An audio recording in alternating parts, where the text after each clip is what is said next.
For more on today's primary and the March to Delegate Rich Super Tuesday, we're joined by Anna Palmer. She's the senior Washington correspondent for Politico and co-author of Politics Playbook newsletter. That's a mouthful. And yes. Good morning. A lot of jobs. Glad to see you got the memo. The memo. I love it. So a new Monmouth poll has Joe Biden ahead of the Democratic field in South Carolina. Is this make or break for him? And if it is, where does he go from here? The stakes could not be higher for Joe Biden right now. He's really trying to resurrect his presidential campaign. And he has said this is going to be where he shows that he has a diverse coalition that's backing him. If he doesn't finish a strong first, I think that it's going to be very hard for him to make the case that Super Tuesday is going to be big for him and to his donors to keep supporting him. What does he have to do on Super Tuesday? I think that's the question. They are totally being outspent in terms of money in some of the big states and also in terms of the ground game. And so the question is, can they use this first place finish in South Carolina to boost him to, in some of these other states? Bernie Sanders right now has a healthy lead in the delegate count, right? I've heard some people say at this point it's Bernie or brokered.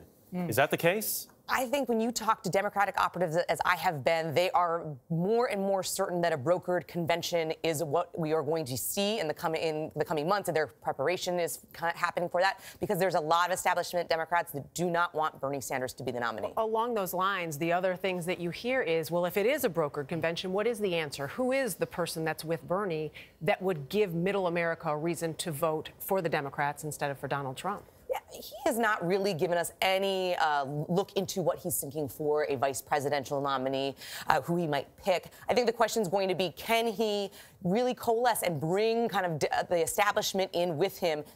But right now, there's no stopping him. I mean, he really is the forerunner in this race. Is it surprising to you that nobody else has sort of backed out? Absolutely. I think if you look at history right now, there would have been many of the candidates, Amy Klobuchar, for example, Tom Steyer, who really haven't had that momentum, would have backed out. They have not. They've all said that they're going to continue through Super Tuesday. And so there really hasn't been that kind of coalescing of the more moderate candidate. Interesting watching the markets right now, too, because generally speaking, when the economy is strong, presidents are reelected. When the economy's not, they're not. And we certainly saw the Dow take a dive this week, largely on fears about corona. A lot of people have said if Donald Trump just campaigned on the economy, how it was before this week, he would be sailing to re-election. The question is going to be, can he stave off this kind of downturn? What is in his toolbox in terms of the coronavirus to make people feel and make the markets feel that he has control of the situation? Many months ahead before our election in November. Anna, thank you.